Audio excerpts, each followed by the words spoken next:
Hello everyone, আজকে আমরা কথা বলবো কিছু ইউজফুল ইডিয়মস নিয়ে যেগুলো আমরা আইএলটিএস এর স্পিকিং টেস্টে ইউজ করতে পারি। তো প্রথমেই যেটা নিয়ে কথা বলবো সেটি হচ্ছে it's as easy as pie. It means not complicated, that means to be very easy. খুবই সহজ একটা কাজকে আমরা এভাবে বলতে পারি। যেমন আমি যদি বলি একটা এক্সাম্পল দিয়ে, I don't think it's as easy as pie to get 8.5 band in IELTS exam.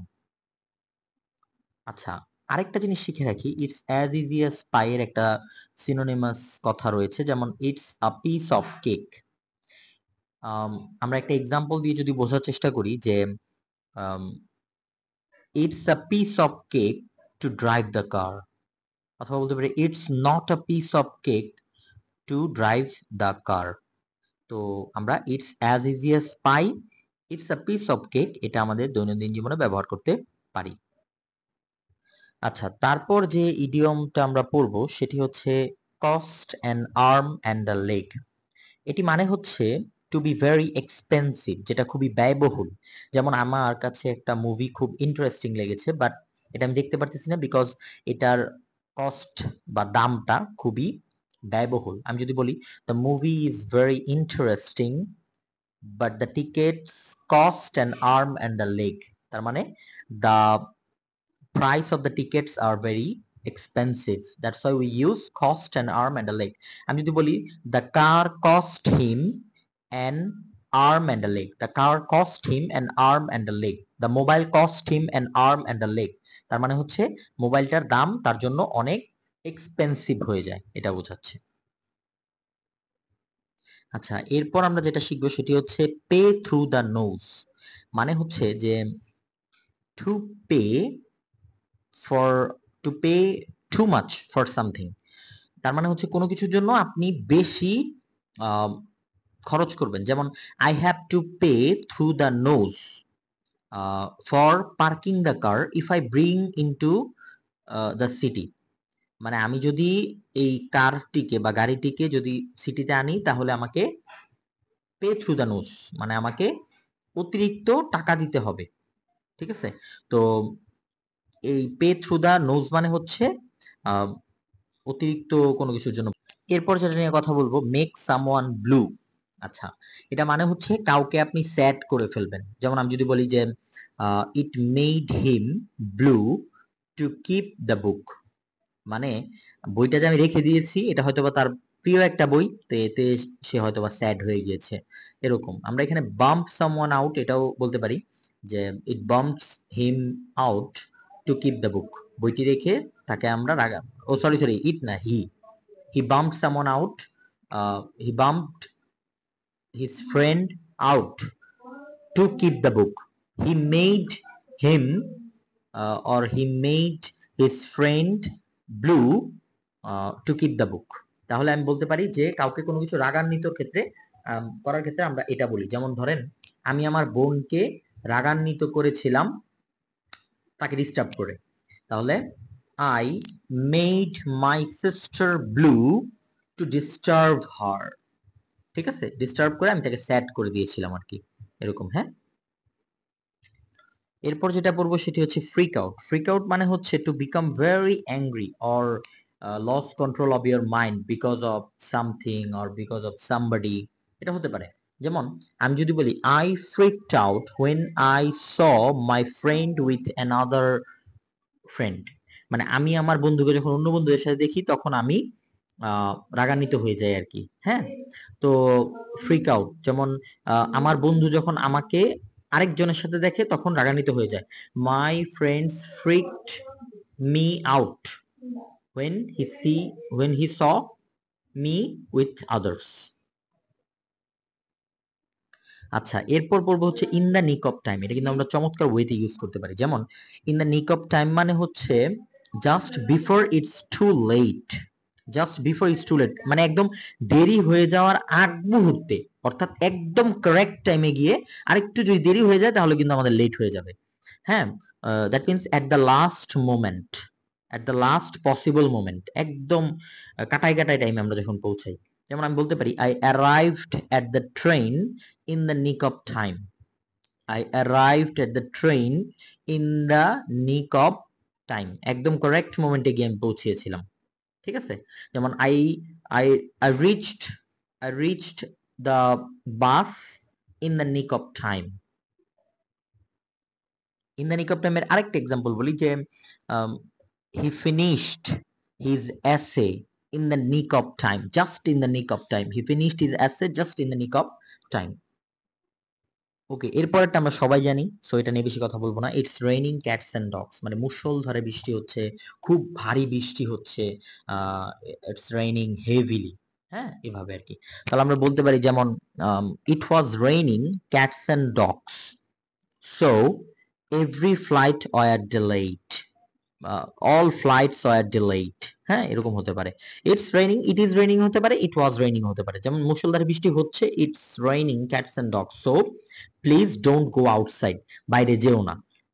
আরেকটা হচ্ছে যে it was raining cats and dogs, the man had no umbrella with him, তার কাছে কোনো ছাতা ছিল না, তখন বৃষ্টি হচ্ছিল মুষলধারে, এটা হতে পারে।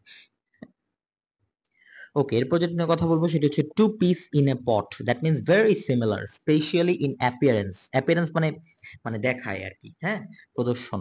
তো দেখায় আপনার সিমিলার মনে হতে পারে এরকম, যেমন এক্ষেত্রে আমরা আগে লাইক কথাটা ব্যবহার করি, মতো, এরকম। আচ্ছা, একটা এক্সাম্পল দিলে বোঝা যাবে যে Rahim and his brother are like two peas in a pot. Rahim এবং তার ভাই, আর তারা দুই ভাই দেখতে লাইক, মানে টু পিস ইন আ পট। অথবা আমরা এইভাবে বলতে পারি রহিম এন্ড হিজ ব্রাদার্স, মানে রহিম এবং তার ভাইরা look like two peas in a pot, দেখতে মানে একই রকম, ভেরি সিমিলার, দ্যাট মিনস এখানে আমরা ইউজ করতে পারি টু পিস ইন আ পট। আচ্ছা, এরপরটা একসাথে বলে দিই, স্লাই অ্যাজ আ ফক্স, এটা মানে হচ্ছে খুবই চতুর ব্যক্তি, খুবই কানিং, খুবই ক্লেভার, এরকম টাইপের। তো সেক্ষেত্রে আমরা বলতে পারি যে ধরেন রহিম খুব চালাক ব্যক্তি, হ্যাঁ, তো Rahim is as sly as a fox, Rahim is as sly as a fox, হ্যাঁ। তো আরেকটা বলতে পারি যে the man is sly as a fox, মানুষটি খুবই ধূর্ত। অথবা my friend is sly as a fox, don't trust him, এটা হতে পারে। আচ্ছা, এরপরেরটা বলে দিই একসাথে, পোক অ্যারাউন্ড মানে লুক অ্যারাউন্ড, হ্যাঁ, লুক মানে কোনো কিছুর দিকে খেয়াল রাখা কি, সার্চ করা, সার্চিং, পোক অ্যারাউন্ড। যেমন আমি যদি বলি পোক অ্যারাউন্ড দ্য ইন্টারনেট, পোক around on the internet and give me the definition of this term. কোন একটা টার্ম দিলাম আপনাকে, যেমন আমি ধরেন বললাম যে হোয়াট ইজ সাইকোলজি, এখন আপনি তো জানেন না, তো আপনি কি করবেন, তখন আমি আপনাকে সাজেশন দিলাম যে poke around on the internet and try to find out the definition of psychology and tell me the definition tomorrow. ওকে, তাহলে poke around মানে কোনো কিছু সার্চ করা, লুক কোনো দিকে মানে খোঁজা, লুক অ্যারাউন্ড কোনো কিছু খোঁজা, হ্যাঁ, আমরা ইন্টারনেটে খুঁজতে পারি। অথবা poke around the place, প্লেসটার চারপাশে খোঁজো, the man is within the place, the man is in the place, in that place, ওই প্লেসে আছে, poke around the place, poke around Gabtali, the cow is in the hut. ওকে, এরপরে যদি আপনি আমার ছবির দিকে তাকান তাহলে দেখবেন লেখা আছে মিন বিজনেস, মানে খুব সিরিয়াসলি কিছু একটা নেওয়া। তো এটা নিয়ে আমি বেশি একটা কিছু বলবো না, হ্যাঁ, কারণ এটা এতটা ইউজ করতে পারা যায় না। হিট দা হে, এটা খুব ইম্পর্টেন্ট, যখন আপনাকে ডেইলি লাইফ নিয়ে কথা বলা হবে শেষের দিকে এই কথাটা স্পিকিং এ বলা যায়, হ্যাঁ। তো হিট দা হে মানে হচ্ছে গো টু বেড, হ্যাঁ। Suppose I am very exhausted, exhausted মানে tired, I am very exhausted, I think it is high time to hit the hay. I think it is time to hit the hay. I'm going to hit the hay. I'm going to hit the sack. Hit the hay, hit the sack একই কথা। I'm going to hit the sack, full stop. তারপর বললাম যে because I have to get up early in the morning. আমাকে সকালে তাড়াতাড়ি উঠতে হবে। That's why I'm going to hit the sack. I'm going to hit the hay. I'm very exhausted. I think it is high time to hit the hay. আমার তাড়াতাড়ি বিছানায় যাওয়া উচিত, মানে ঘুমাতে যাওয়া উচিত। আচ্ছা, এরপরেরটা আমার খুবই পছন্দের একটা idiom, sleep like a baby. It means to sleep very well, to sleep very deeply. আচ্ছা, এক্সাম্পল দিয়ে বোঝাই।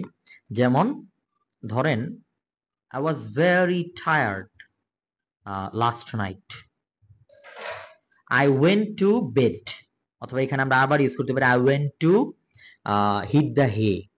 হ্যাঁ, I went to hit the hay অথবা I was going to hit the hay and slept like a baby last night. আমি আবার বলি, আমি খুবই ক্লান্ত ছিলাম গতকাল রাতে। তো I was very tired, I was exhausted. I went to bed and slept like a baby. অথবা আমি বলতে পারি he was sleeping like a baby. সে ঘুমাচ্ছিল খুবই deeply. he is sleeping like a baby. I generally sleep like a baby at night because I always go to bed. I always hit the hay early night.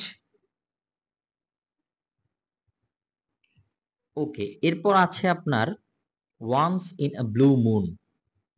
এটা মানে হচ্ছে very rarely, এটা মানে হচ্ছে very seldom, almost never, মানে প্রায় কখনোই না, তবে মাঝে মাঝে একবার, very rarely। যেমন once in a blue moon আমি এভাবে বলতে পারি যে my family lives in Japan but I go there once in a blue moon. আমি মাঝে মানে very rarely সেখানে যাই আর কি, ঠিক আছে? তো আমি এভাবে বলতে পারি my children and daughters live in Korea.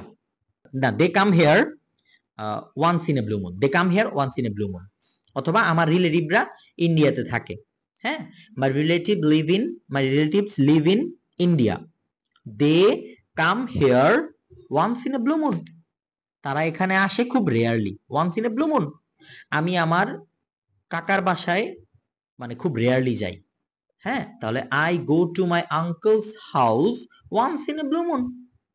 আমাকে যদি ভিলেজ নিয়ে প্রশ্ন করা হয়, তুমি কি দেশের বাড়িতে যাও, হোম টাউনে যাও, তখন আমি বলবো I usually go to my hometown once in a blue moon, মানে ভেরি রেয়ারলি যাই আর কি।